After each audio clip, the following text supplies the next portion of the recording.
Hari ini Bapak Ibu, saya diberikan satu tema khotbah menjadi hamba yang setia.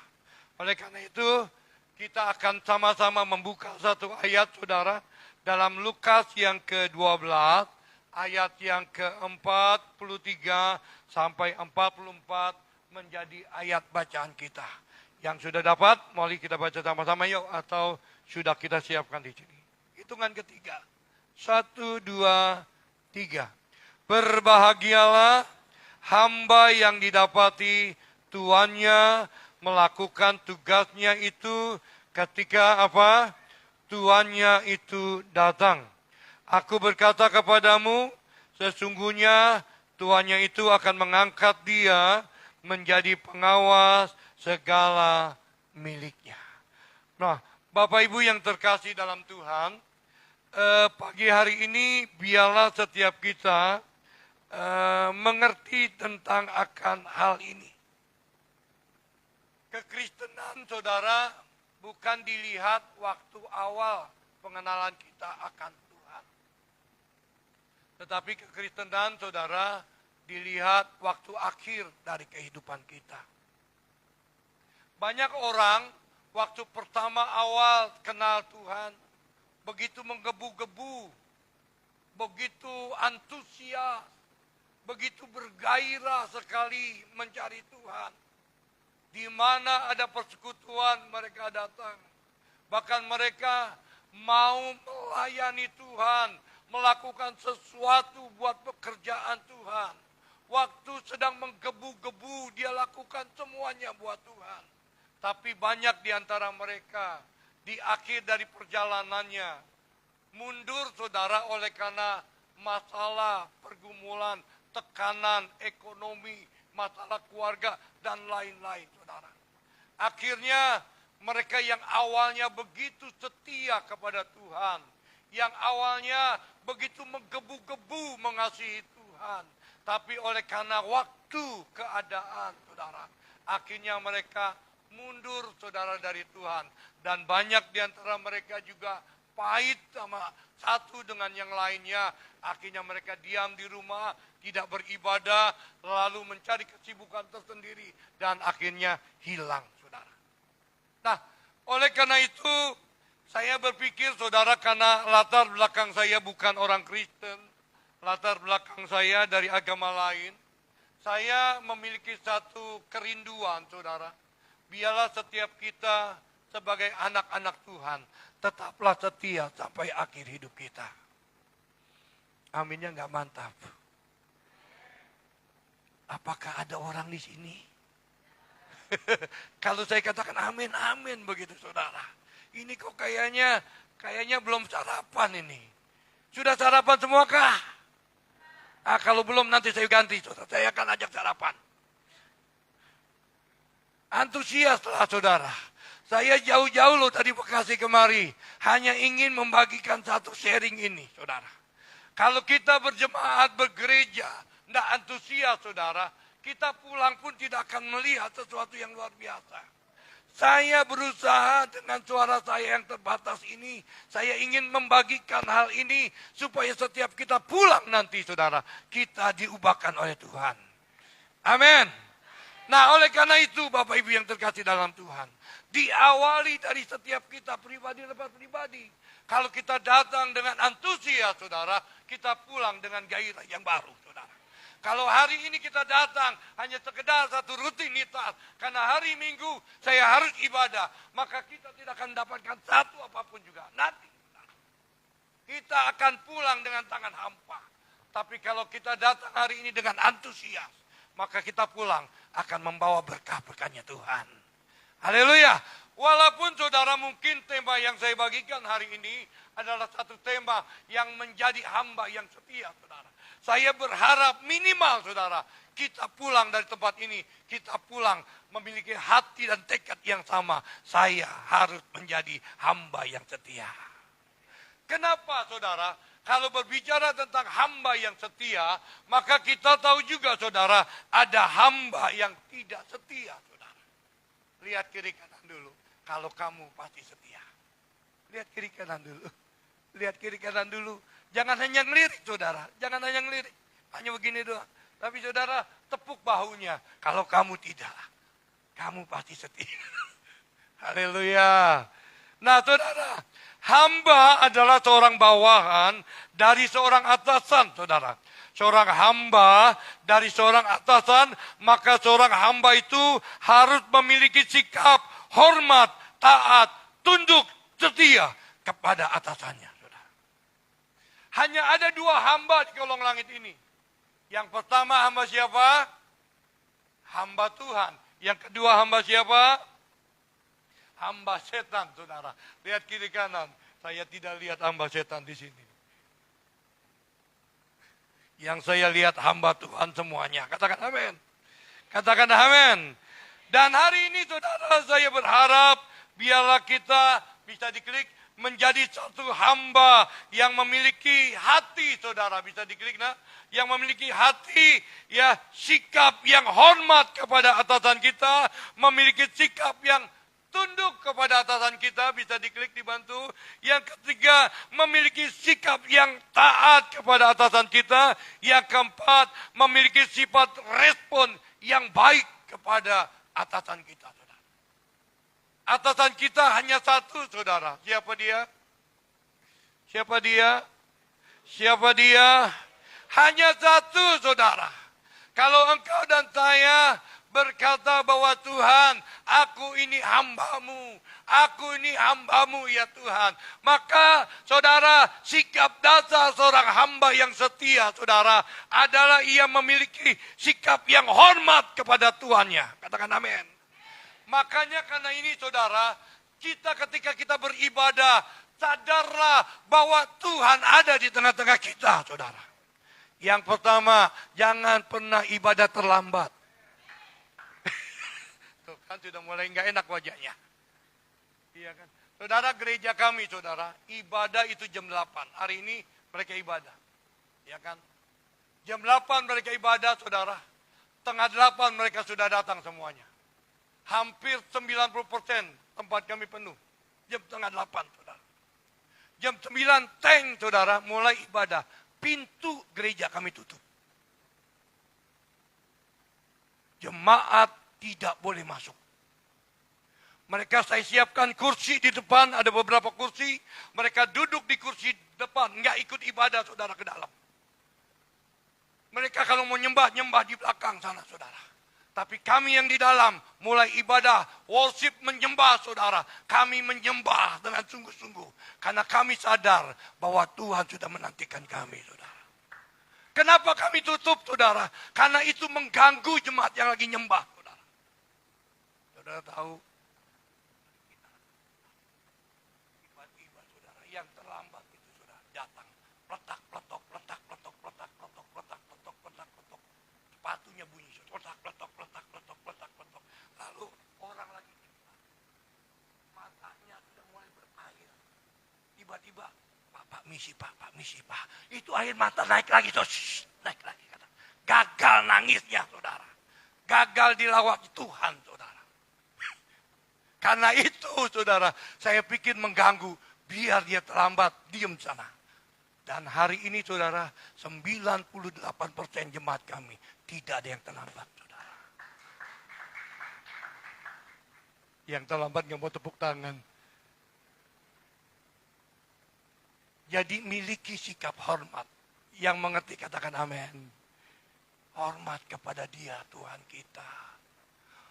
Saudara, saya yakin sekali, saya yakin-yakinnya, saudara. Waktu kita mau ibadah, dia sedang menantikan setiap anaknya. Dia sedang menantikan doa pujian yang dinaikkan, saudara. Dia sedang menantikan satu pujian bagi dia. Saudara bayangkan, ada jemaat, saudara, datang terlambat, pulang lebih cepat. Di sini nggak ada. Belum doa berkat, saudara, sudah lari duluan, saudara. Belum doa berkat, saudara. Bahkan sebelum firman selesai, saudara, dia sudah kabur duluan. Datang terlambat, pulang lebih cepat. Mantap betul, saudara. Lalu punya iman, aku ingin masuk surga. Punya iman, saya ingin diberkati. Punya iman keluarga saya dipulihkan. Punya iman anak saya diberkati. Orang Tuhan katakan, ya Tuhan Yesus setia. Datang aja terlambat, pulang mau cepat. Pengen diberkati Tuhan. Saya katakan, ayo miliki sikap yang hormat sama Tuhan.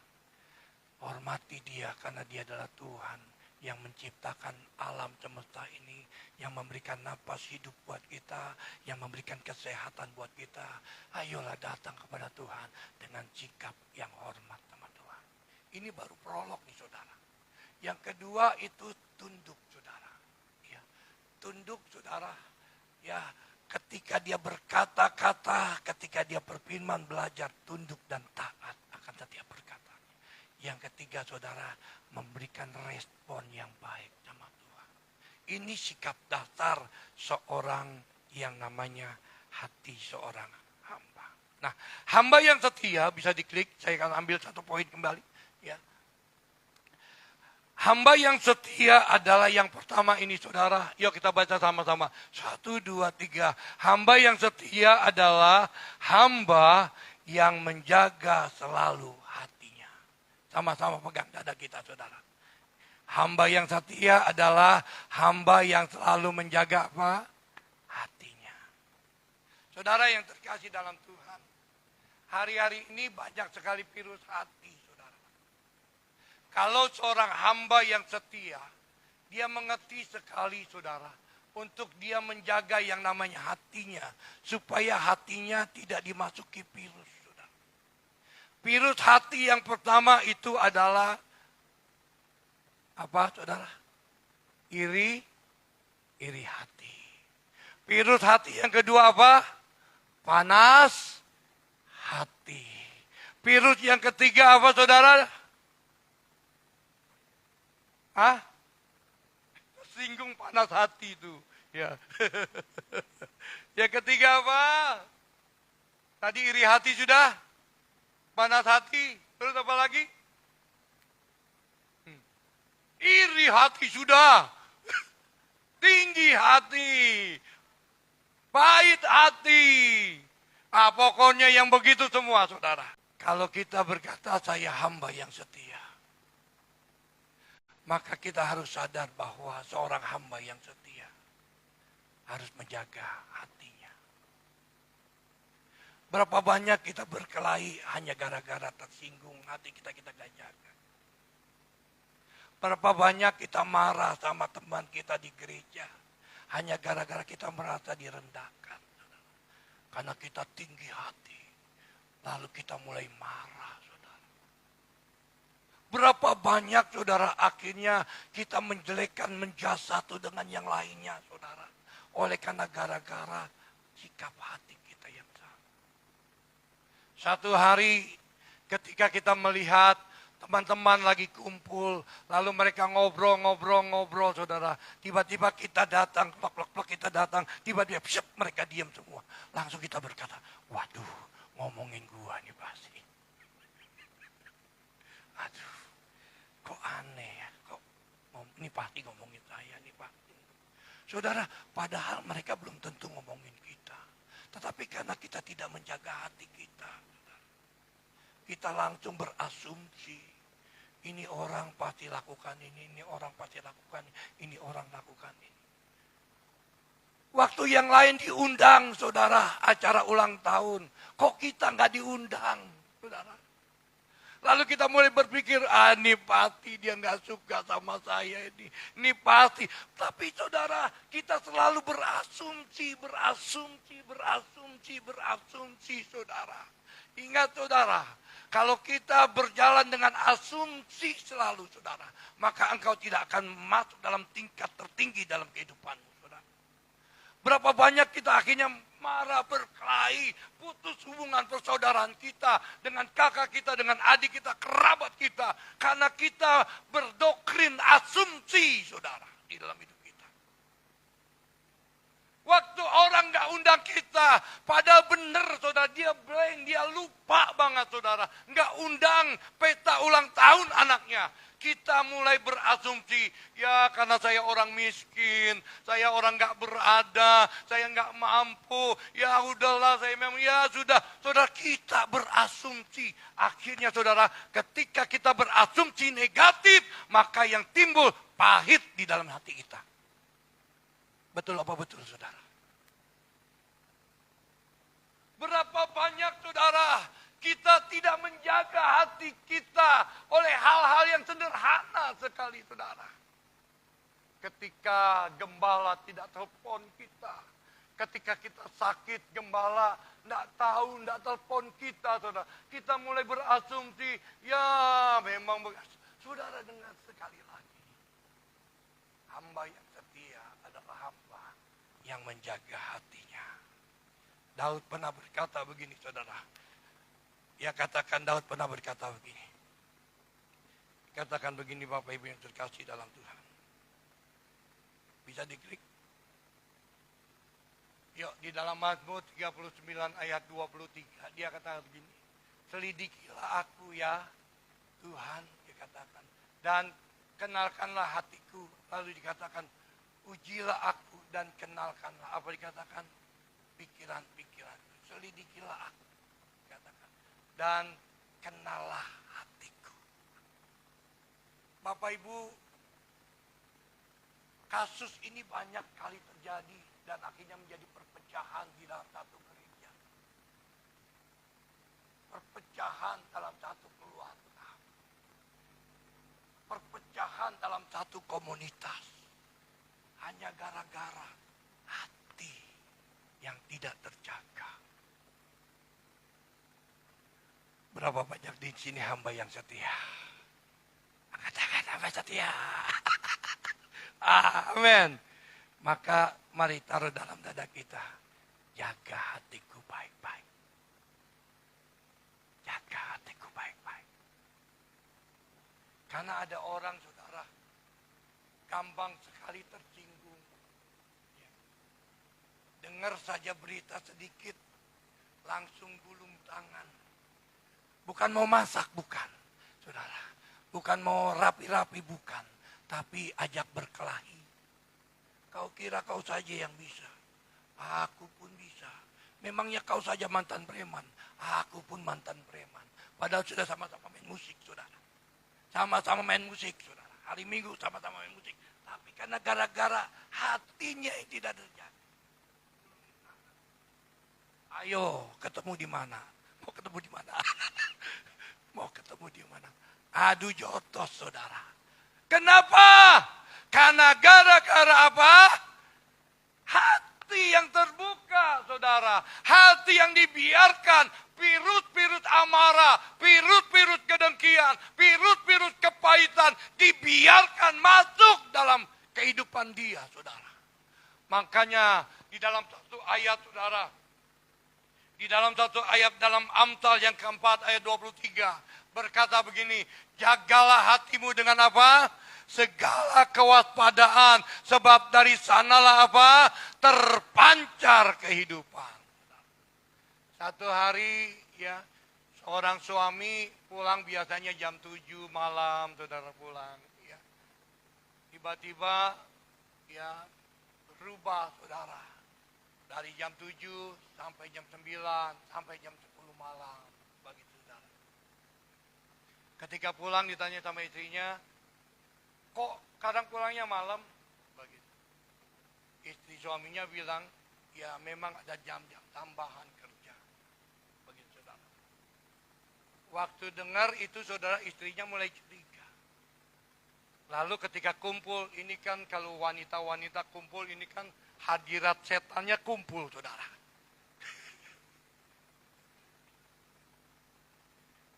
Kecuali ibu-ibu di sini, semuanya baik-baik semua. Hadirat Tuhan semuanya kumpul. Suatu hari berkumpullah mereka, saudara. Lalu ngomonglah mereka.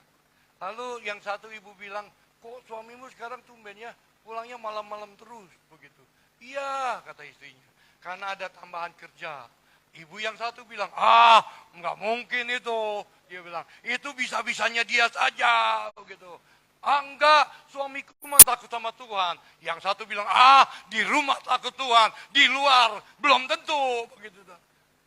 Saudara, ketika dengar kabar begitu, saudara, hatinya terbuka dengan hal-hal yang kayak begitu. Awalnya nggak biasanya, saudara, nggak kenapa-napa. Tapi suatu hari, ketika suaminya pulang jam 10, dia tunggu di depan pintu. Dia tunggu di depan pintu, sudah panas hatinya, saudara. Dia tunggu, saudara. Dia bilang, Papa duduk baik-baik, Papa. Aku mau ngomong nih. Benar, Papa duduk baik-baik. Aku tanya nih sekarang, Papa ini pulang jam 10 karena ada kerjaan kantor, apa ada kerjaan yang lain? Kenapa dia berani ngomong begitu? Karena tadi hadirat setan sudah masuk, saudara. Kan saya bilang tadi, kalau wanita kumpul, wanita yang di Jakarta, saudara, kumpul, saudara, hadirat setan ada, saudara. Itu apalagi kalau yang ibu-ibu yang di gang-gang kecil, saudara. Itu sudah pasti, saudara. Itu banyak sekali. Di gang-gang kecil itu, saudara, kumpul, duduk, saudara. Ambil cari kutu, saudara. Digigitin kutunya, mari ngomong gitu, saudara. Itu pasti ada hal-hal yang kayak gitu, saudara. Nah, ketika dia lihat suaminya sudah pulang seperti itu, saudara. Karena dia sudah membuka hati, timbullah virus panas hati, lalu timbul yang namanya cemburu buta. Langsung, saudara, gara-gara itu, saudara, malam itu terjadi peperangan antara Irak dan Iran. Langsung betul-betul jebret. Kenapa? Karena tidak jaga. Mary, kenapa kau ketawa? Jangan-jangan kau habis berkelahi lagi. Saudara, kenapa? Karena kita tidak menjaga hati. Tapi kalau kita jaga hati, saudara, mau setan, gandaruo, kuntil anak, gendowe, tidak peduli. Karena kita jaga hati kita. Kita tetap berkata dalam hati kita sesuai dengan iman kita dan kepercayaan kita. Suamiku tidak akan melakukan hal yang busuk seperti itu. Kenapa? Hati perlu dijaga. Coba saudara mulai pikir deh. Mulai renungkan dah. Saudara kan ribut, banyak diantara kita ribut. Karena gara-gara kita gak jaga hati. Saudara. Dengar berita satu, langsung naik. Ya. Tadinya rambut keriting, lurus semua naik, saudara.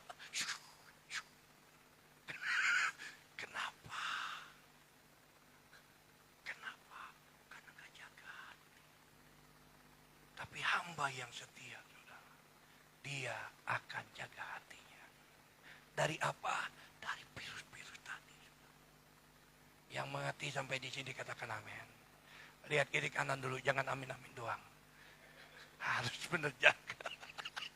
Harus benar-benar jaga ini, saudara. Ya. Jangan amin-amin doang, saudara. Ya. Kita harus katakan iya di atas iya, tidak di atas tidak. Lebihnya itu berasal dari setan, saudara. Oke, yang kedua, saudara. Kita baca yuk yang kedua yuk. 1, 2, 3. Tetapi kamu, saudara-saudaraku yang kekasih, kamu telah mengetahui hari ini sebelumnya. Karena itu waspadalah supaya kamu jangan terseret ke dalam kesesatan orang-orang yang tidak mengenal hukum. Dan jangan kehilangan peganganmu yang teguh itu kepada firman. Lalu dikatakan, tetapi apa dikatakan? Bertumbuhlah dalam kasih karunia dan dalam pengenalan akan Tuhan dan Juru Selamat kita, Yesus Kristus, baginya kemuliaan sekarang dan sampai selama-lamanya. Saya tulis warna merah ini, saudara. Ya, setelah Paulus Petrus menasihatkan jangan sampai kita terseret dalam kesesatan orang-orang yang tidak mengenal Tuhan, dia menekankan begini, saudara. Ya, bertumbuh dalam kasih karunia dan dalam pengenalan akan Tuhan dan Juru Selamat, saudara. Yang kedua, poin yang kedua, saudara bisa diklik. Saya tuliskan ini, saudara. Ya. Orang yang penuh dengan kasih, saudara, jemaat yang setia, saudara, adalah satu jemaat yang bertumbuh, saudara, dan berakar. Saudara, kita tidak akan pernah menjadi setia, saudara, kalau seandainya kita tidak ada pertumbuhan Tuhan, rohani kita. Oleh karena itu, pengajaran demi pengajaran itu penting, Bapak Ibu. Kekristenan itu sebetulnya, saudara, dari bayi yang minum susu sampai akhirnya menjadi dewasa yang memakan makanan yang keras. Kekristenan itu tidak harus terus menjadi bayi terus, saudara. Terus bayi itu enggak, saudara. Kekristenan itu harus terjadi yang namanya, ada satu namanya akselerasi, saudara. Pertumbuhan rohani dari bayi bertumbuh menjadi mempelai. Yang setuju katakan amin. Kan nggak mungkin, saudara, kita jadi Kristen bayi-bayi rohani terus, saudara. Ya. Dalam titik tertentu, saudara, kita harus bertumbuh dan menjadi mempelai-mempelainya Kristus, saudara. Karena itu, Rasul Paulus, saudara, ketika dia berkata, bertumbuh dalam kasih karunia dan dalam pengenalan akan Tuhan, Juru Selamat kita, dia menekankan hal ini kepada seluruh jemaatnya, saudara.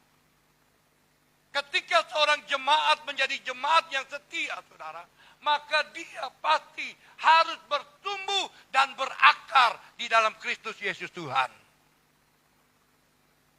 Katakan haleluya.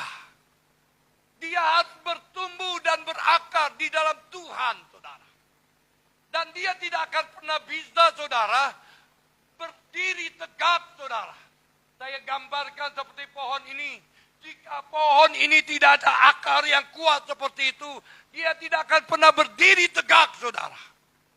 Karena hembusan angin yang kecil pun akan merobohkan dia, saudara. Hal-hal yang sepele pun akan membuat dia rebah, saudara. Tetapi ketika dia bertumbuh dan berakar, saudara, maka ketika akar sudah kuat dan tidak ada alasan untuk takut dengan goncangan angin. Katakan amin. Katakan amin. Oleh karena itu, saudara, orang Kristen yang sudah berakar, saudara, walaupun dia sedang bermasalah, walaupun dia sedang ada pergumulan yang berat, walaupun dia sedang mengalami dalam titik yang terendah dalam hidupnya, saudara, dia akan tetap setia mencari Tuhan. Kan saudara pernah lihat kan, ada orang-orang Kristen waktu diberkati, saudara, dia ngomong Yesus dahsyat, Yesus luar biasa. Tapi ketika sedang digoncangkan ekonominya, hilang dari peredaran. Waktu keluarganya baik-baik, saudara, ya dia datang beribadah sama Tuhan. Tapi ketika Tuhan izinkan sakit penyakit kah, goncangan kah terjadi, dia hilang, saudara, dari peredaran. Kenapa? Karena tidak bertumbuh dan berakar dalam Tuhan. Camkan baik-baik ini Bapak Ibu sekalian. Kekristenan dilihat bukan waktu kita sedang diberkati oleh Tuhan. Kekristenanmu dilihat waktu justru ketika engkau sedang digoncangkan oleh Tuhan. Camkan baik-baik. Kasihmu, cintamu, imanmu dilihat bukan waktu dalam keadaan baik seluruh hidupmu. Tapi imanmu, kasihmu, segala sesuatunya dilihat justru ketika Tuhan sedang menggoncangkan seluruh hidupmu. Disitulah diukur kekristenanmu. Apakah engkau sungguh menjadi hamba yang setia atau engkau perlahan meninggalkan Tuhan. Oleh karena itu, hamba yang setia, saudara, adalah hamba yang bertumbuh dalam Tuhan dan berakar kuat di dalam Dia. Yang mengerti katakan yeah. Nggak mantap. Yang mengerti katakan yeah. Sebelah kiri kok lambat sekali. Yang mengerti katakan yeah. Gitu. Saudara, sekali lagi, kekristenan dilihat bukan waktu kita sedang diberkati oleh Tuhan. Orang yang tidak kenal Tuhan pun ketika diberkati oleh Tuhan, dia bisa berkata, Allah itu hebat. Tapi justru kekristenan kita dilihat waktu kita sedang digoncangkan oleh angin-angin, oleh segala sesuatu apapun juga, sehingga kita tetap kokoh kuat di dalam Tuhan. Saya berharap Bapak Ibu yang terkasih dalam Tuhan, ya, biarlah setiap jemaat gereja yang ada di tempat ini berakar di dalam Tuhan. Kita buka sama-sama Kolose yang kedua. Kolose yang kedua kita buka sama-sama. Sudah dapat?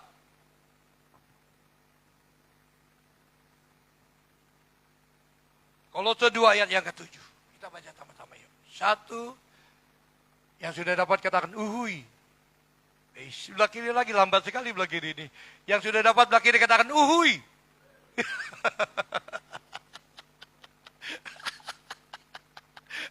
Lagi dong, sekali lagi Mary. Oke, kita baca sama-sama ya. Kolose 2 ayat 7 ya. 1, 2, 3. Hendaklah kamu berakar di dalam Dia dan dibangun di atas Dia. Hendaklah kamu bertambah apa? Teguh dalam iman yang telah diajarkan kepadamu dan hendaklah hatimu melimpah dengan syukur. Katakan amin. Kalau saya boleh bersaksi, saudara, ya, ketika saya meninggalkan usaha saya, dulu saya kontraktor, saudara. Saya tinggalkan usaha saya karena saya tahu bahwa menjadi seorang hamba Tuhan itu panggilan, saudara. Ya, jadi saya tahu bahwa saya dipanggil oleh Tuhan untuk melayani full pelayanan seperti ini.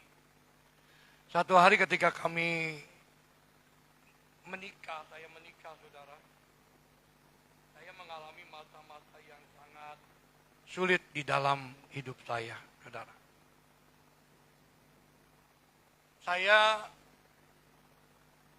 pernah mengalami masa di mana Tuhan goncangkan ekonomi kami itu parah sekali.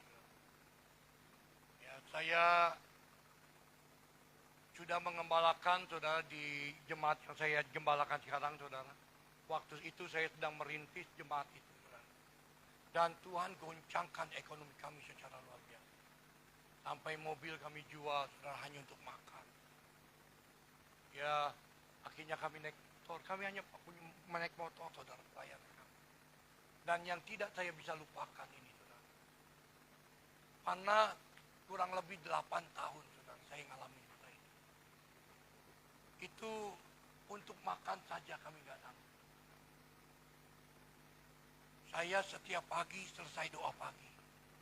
Istri saya, anak-anak saya keluarkan motor, saudara. Saya pergi ke sungai, saudara. Saya cari udang, saudara. Saya turun ke sungai, saya cari udang. Saya cari udang, saudara. Saya cari udang. Ya. 1 sampai 2 jam, saudara, saya turun ke sungai, saudara. Lalu saya dapat setengah kilo atau 1 kilo ikan kecil dan udang. Lalu saya jual ke tukang ikan, saudara. Ya, itu 15.000 sampai dengan 20.000 saya dapatkan, saudara. Saya pulang, saya berikan itu kepada istri saya, ya, untuk supaya anak-anak saya bisa sekolah, saudara. Anak saya baru SMP, Ruth masih SMP yang pertama, yang kedua SD. Saya lakukan itu setiap hari, Pak. Saya tidak komplain sama Tuhan. Tuhan, kenapa Tuhan izinkan? Dulu saya masih remaja saja, saya sudah punya mobil. Tapi ketika saya full melayani Tuhan, menikah, saya dibuat habis sama Tuhan. Dibuat habis sama Tuhan, benar-benar. Dan saya tidak pernah khotbah di hari Minggu, saudara. Saya ngomong gitu sama jemaat, tolong doakan Om ya, Om lagi ada masalah keuangan. Tidak pernah, saudara. Saya simpan, hanya saya dan istri dan keluarga yang tahu. Makanya anak-anak saya nggak ada mau jadi pendeta, saudara. Karena dia tahu susahnya jadi pendeta. Benar, saudara. Saya lakukan itu 8 tahun. Sampai selesai, akhirnya istri saya bekerja, saudara. Ya, di situ istri saya bekerja, lalu kemudian mulai ekonomi kami mulai bisa. Waktu menikah istri saya bilang, Top, kamu nggak usah kerja. Ya, kamu full time melayani sama-sama dengan papi, dengan saya, melayani Tuhan. Ternyata, saudara, ketika istri saya tidak bekerja, habis semuanya. Dan ketika saya berdoa, ringkas cerita, saudara, akhirnya ketika istri saya minta izin bekerja, ya, Tuhan ngomong, ya aku panggil kamu untuk full time, bukan istri. Jadi pada saat itu istri saya mulai bekerja kembali, saudara. Baru 8 tahun itu, saudara, saya mulai agak lega. Saya saksikan sampai depan jemaat saya, 8 tahun saya harus turun ke sungai. Kalian tidak tahu, Ya, saya harus cari uang untuk biaya anak saya. Mereka nangis, saudara. Dia bilang, Papa, kenapa nggak ngomong? Om, kenapa nggak kasih tahu saya? Bukan tipe saya, saudara, untuk meminta belas kasihan manusia.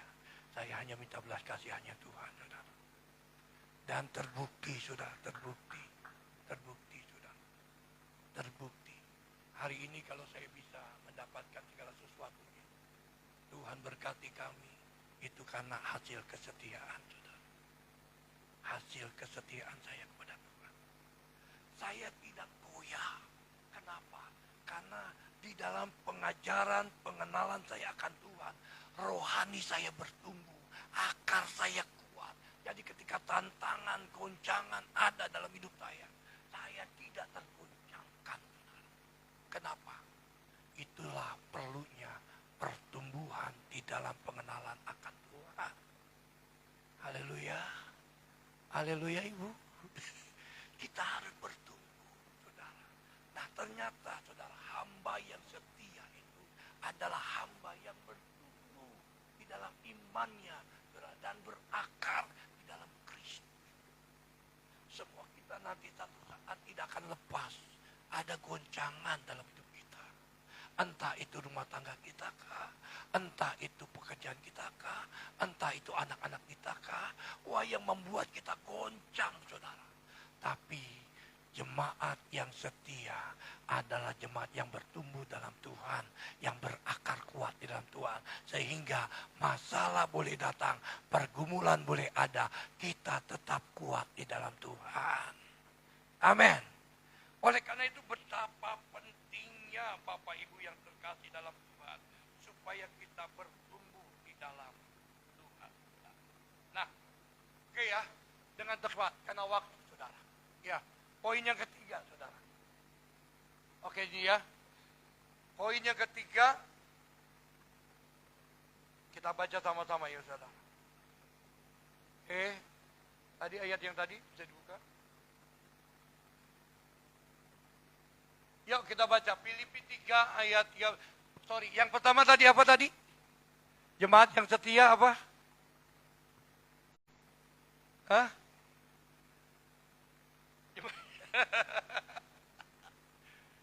Jemaat yang setia adalah jemaat yang menjaga hatinya, saudara. Yang jemaat yang kedua, jemaat yang setia adalah jemaat yang apa? Yang bertumbuh dan berakar kuat, saudara. Nah, yang ketiga, saudara, ini dia, saudara. Saudara-saudaraku, aku sendiri tidak menganggap bahwa aku telah menangkapnya, tetapi ini yang telah kulakukan. Aku melupakan apa yang telah apa? Di belakangku dan mengarahkan diri kepada apa yang ada di hadapanku, saudara. Bisa klik. Nah, poin yang ketiga, saudara, saya tuliskan di sini, jemaat yang setia adalah jemaat yang berorientasi kepada Tuhannya. Kita tidak lagi mengingat akan latar lalu kita, latar belakang kita. Kita tidak lagi membanggakan apa yang ada di belakang kita, saudara. Tetapi kita memfokuskan diri kita, saudara, kepada Tuhan yang memanggil kita. Katakan amin. Saudara, orientasi hidup kita, saudara, adalah Tuhan. Dengar baik-baik, saudara. Saya selalu katakan kepada jemaat kami, saudara. Ya, dalam hidup kita ini, saudara, kita diberikan kesempatan sama Tuhan. Kalau bahasa saya, saudara, karena saya mengalami, saya berhutang nyawa sama Tuhan. Latar belakang saya bukan orang bagus, saudara. Saya narkoba. Saya pejudi. Saya pemain perempuan. Saya pemabok, saudara. 3 kali saya harusnya mati, saudara. Kecelakaan, karena naik kendaraan, saudara. Tapi di usia 20-an, saudara, 19, saudara, saya berjumpa dengan Tuhan. Waktu itu lambung saya bolong, saudara. Lambung bolong karena minuman-minuman keras. Lalu kemudian, saudara, ketika saya diajak sahabat untuk ibadah dalam satu ibadah KKR, saya berjumpa dengan Tuhan di situ. Saya didoakan, saya rebah, dan mulai hari itu, saudara, sampai sekarang saya tidak lagi mengalami yang namanya sakit di lambung ini, saudara. Secara dunia kedokteran impossible.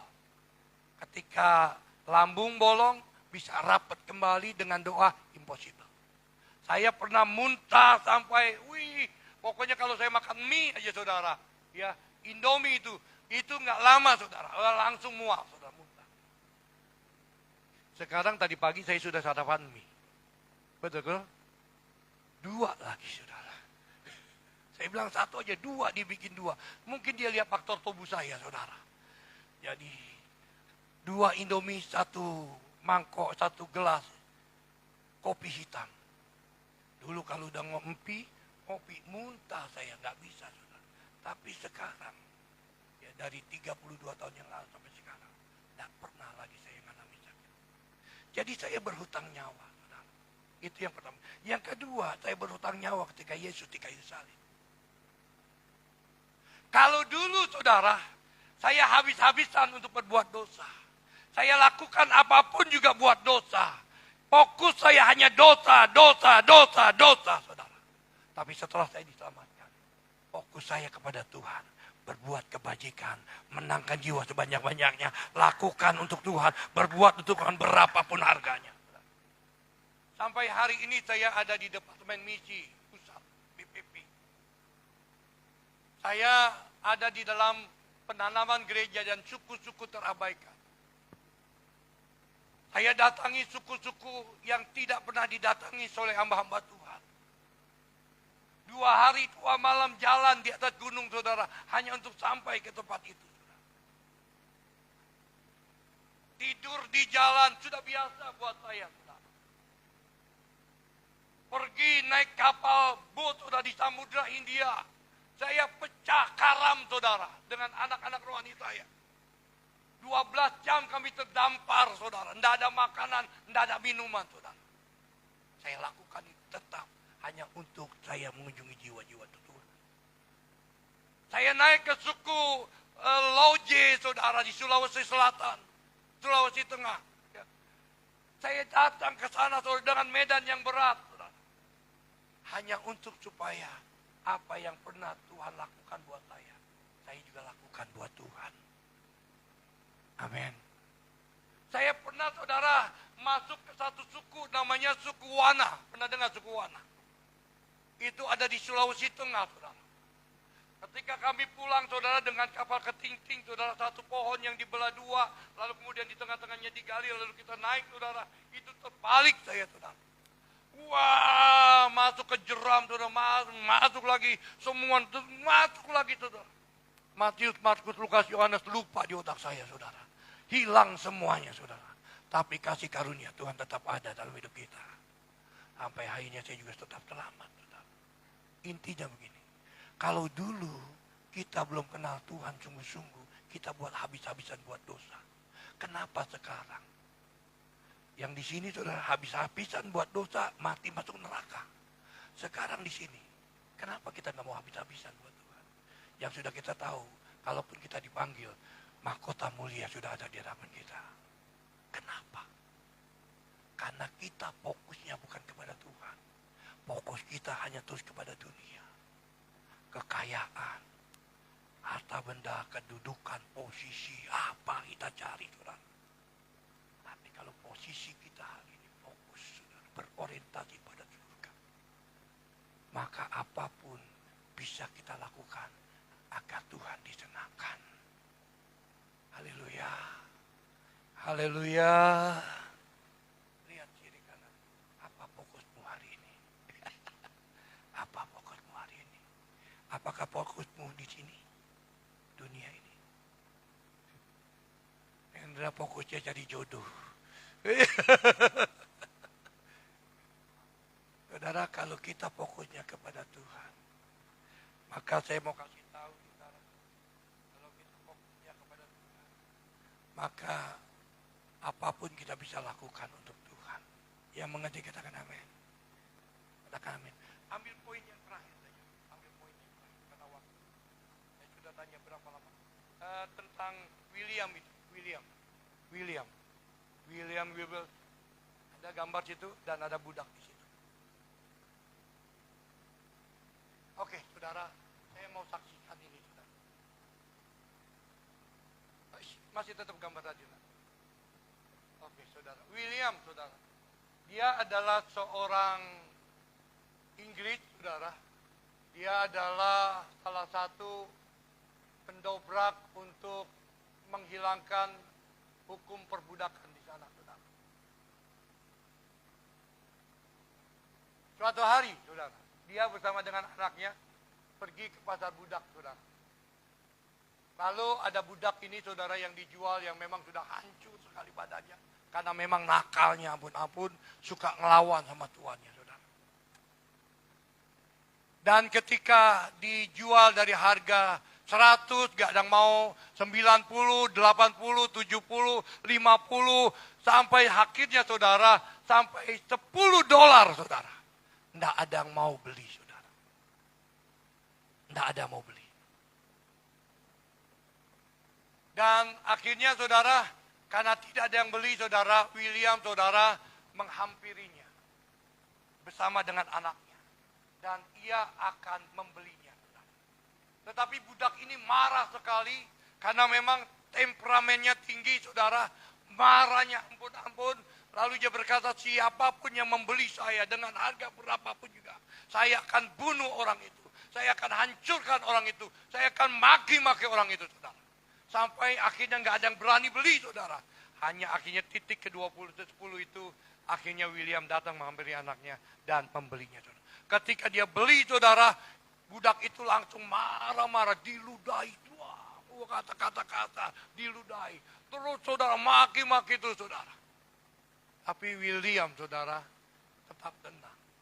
Lalu kemudian dia dibuka, saudara, dirantai, saudara, diberikan kepada William. Dan kemudian, saudara, William disuruh membuka rantainya. Lalu ketika dibuka, saudara, William ngomong begini. Sekarang kamu menjadi orang merdeka.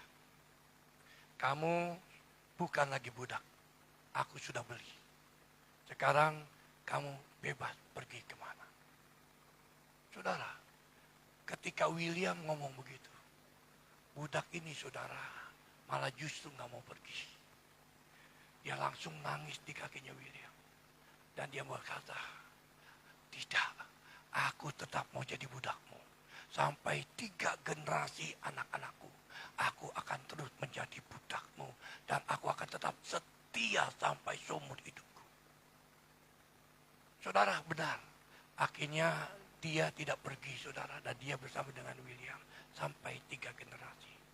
Dan salah satu generasi yang ketiga, saudara, menjadi orang yang hebat di Inggris atau di Amerika. Jadi orang yang hebat. Dan dia tetap setia kepada William. Bapak Ibu yang terkasih dalam Tuhan. Kita juga dulu sama dengan budak ini. Kita ini hamba dosa. Kita lakukan yang jahat. Tapi karena kasih anugerahnya Tuhan. Tuhan tidak perbedakan kita. Apapun dosamu, apapun pelanggaranmu, apapun kejahatanmu. Tuhan hanya kasih tahu. Engkau berharga di mataku. Engkau mulia bagi aku. Oleh karena itu dia rela mati di kayu salib. Dia rela. Nyawanya dia lepaskan. Hanya untuk supaya kita yang tadi hambanya. Hamba dosa. Berubah menjadi hamba kebenaran. Katakan amin. Hanya satu yang Tuhan inginkan, saudara. Walaupun Tuhan kasih kita free will. Silakan memilih. Tapi hanya satu dari hati dia yang paling dalam. Biarlah kita sama seperti budak tadi. Berkomitmen sama dia. Aku mau jadi hamba yang setia. Aku mau jadi hamba yang setia. Kenapa? Aku harusnya tadi mati binasa. Tapi karena kemurahan Tuhan. Anak kebaikan Tuhan. Aku dimerdekakan. Biarlah kiranya renungan ini, saudara. Menjadi kekuatan buat kita semuanya. Tuhan memberkati.